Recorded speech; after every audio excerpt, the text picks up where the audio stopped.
he's talking about God speaking there in verse 1. And God spoke in many ways. He spoke through the prophets, primarily. Also through Moses and others.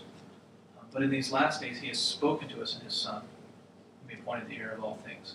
So this is not just Jesus himself, although it is. It's also what God is saying to us through Jesus. Like God has spoken through him. And then when you get to chapter 2, most translations go, and I agree with it, although it's a little bit up in the air because it's Is it it or sin? it's the last word it. So does anybody's translation say him at the end 2 verse 1? We must pay closer attention to what we've heard lest we drift away from him. It just says Drift away. Just drift away because it could be it could be either. It could be it or him. The Greek isn't specific, but I say it because I think it's talking about what we have heard. And so it's Jesus himself, but it's also the words spoken by Jesus. It's what we have heard, what God has said through him. And God spoke by the prophets, but now he's speaking in his Son. So let's be careful lest we drift away from it. Another reason why I don't think it really makes sense to say this is the gospel being preached to unbelievers. He's saying we've received this and we've heard it. And in chapter 2, these things were attested by those who heard. I mean, Jesus said it himself. The apostles have borne witness. God has vindicated them by all these miracles and acts of the Holy Spirit. So we know that it's true and it's reliable, and so let's not neglect these things that we've heard. Jesus is not just his work of salvation on the cross, but his teachings also in what he's taught us and told us. Does that make sense?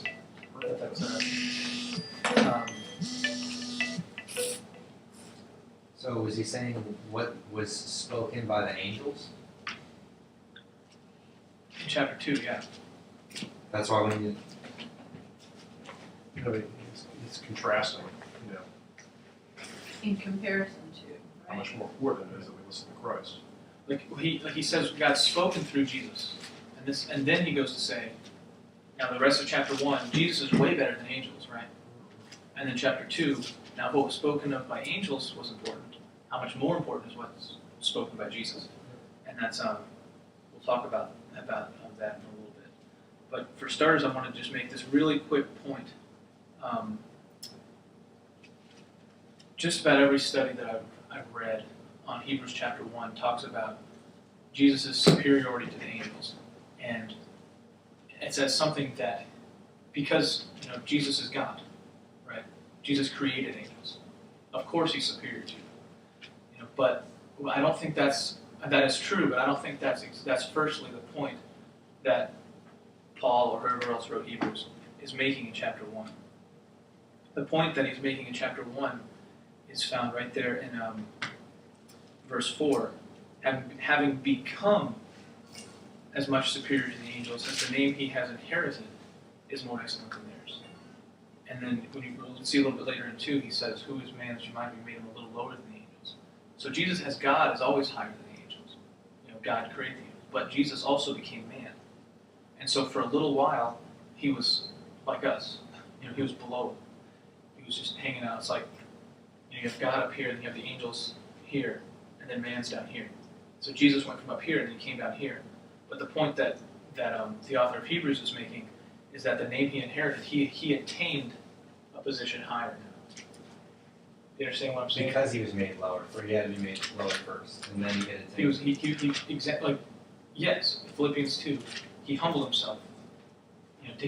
Being in the form of God, did not consider equality with God a thing to be grasped, but he humbled himself, being made nothing, being made in the likeness of a servant, being obedient unto death, even the death of a cross. Therefore, God highly exalted him and gave him the name above every man, the name above every name. When he says the name he inherited is more excellent than theirs, talking about the angels.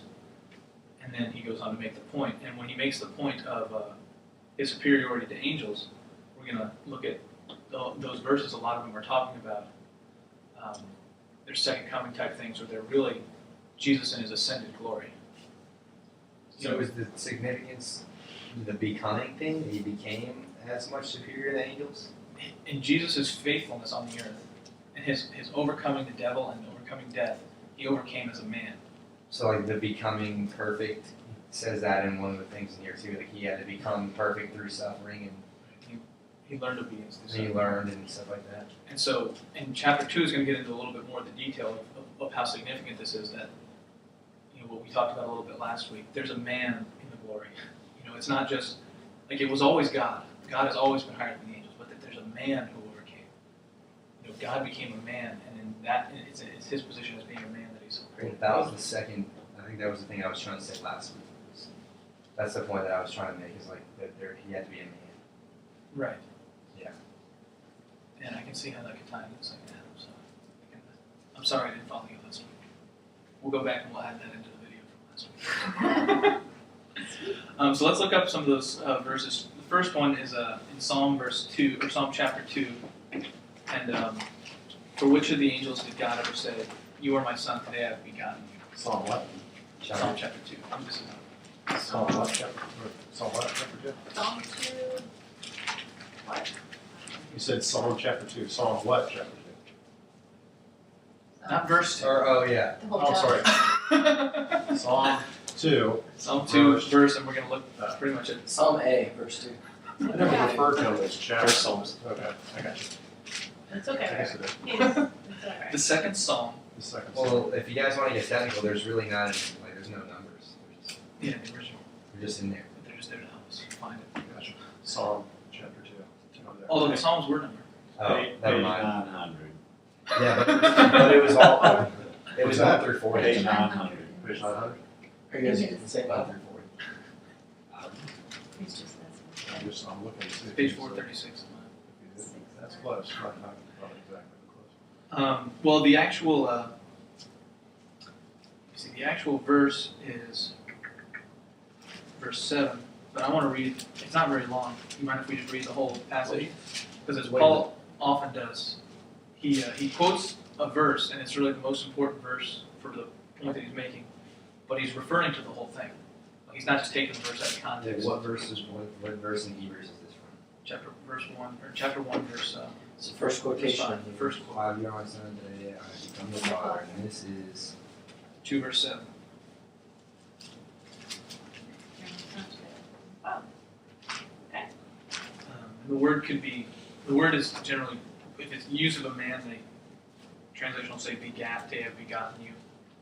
That's what my translation says. Instead of a woman, it's give birth to, but yet the essential is became your parent, became your father. So anyway, so we want to read, we can just read the whole thing, 2, 1 through 12. I don't know. Why do the nations rage and the peoples plot in vain? The kings of the earth set themselves and the rulers take counsel together against the Lord and against his anointed, saying, "Let us burst their bonds apart and cast away their cords from us." He who sits in the heavens laughs. The Lord holds them in derision. Then he will speak to them in his wrath and terrify them in his fury, saying, "As for me, I have set my king on Zion, my holy hill. I will tell of the decree. The Lord said to me, 'You are my son. Today I have begotten you. Ask of me, and I will make the nations your heritage, and the ends of the earth your possession. You shall break them with a rod of iron and dash them into pieces like a potter's vessel. Now, therefore, O kings, be wise, be warned, O rulers of earth. Serve the Lord with fear and rejoice with trembling. Kiss the Son, lest he be angry and you perish in the way, for his wrath is quickly kindled. Blessed are all who take refuge in him." What does that seem to be talking about? Is that humble Jesus, meek and mild, suffering the death of a cross? No. It's the How he says his wrath will flare up in a moment. that's King Jesus right there. That's King Jesus. That's ask of me, I'll make the nations your heritage, the ends of the earth your possession. You'll break them with an iron rod. Like the Revelation talks about, he'll rule the nations with an iron rod. This is talking about Jesus in his millennial glory. Jesus, he rules the earth at his second coming. And so when the writer of Hebrews is quoting the psalm, that's kind of what he's referring to. None of the angels does he ever make those kind of promises, but he does make them with the Son, but not anyway. So that's the point I wanted to make there. That this is something that's promised to the Son, but it's in the context of Jesus ruling the earth. I'm going to make the nations your heritage, and that was what all of the Jews of the first century expected of the Messiah. Like, so, okay, so you're the Messiah, so where's your army? You know, where's the